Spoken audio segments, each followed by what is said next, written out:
เอากำลังเฮือสิออกเดี๋ยวพวกนี้นี่โอ้ครบเลยนี่คุณน่ะมีคาราโอเกะเป็นอย่างไปพวกใดคือมาได้เงินมา5 ชั่วโมงพวกใดไปขี่สกีอยู่ดอกนี่ 84,000 เนี่ยฟังเสียงเพ ส ลง บา ได้ ย ไหม มาทั้งนั้นบุรุษ60เพราะนั้น60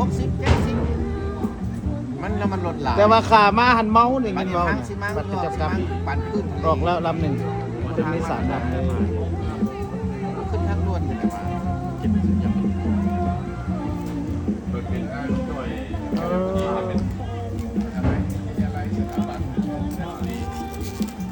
อ๋อดีแล้วเขาครับ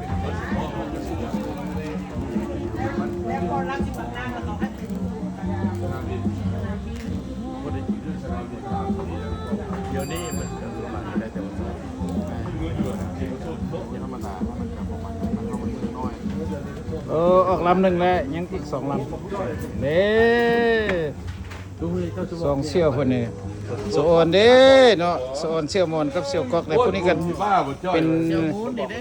เสี่ยวมูลละ50 ปีได้นี่เป็น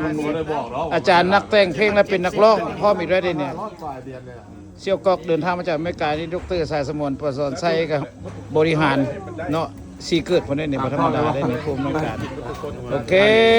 เอาสำนี้ล่ะมาฝากมาจอดติดตามช่องลุงเดชเล่าต่างแดนนี่เด้อบาย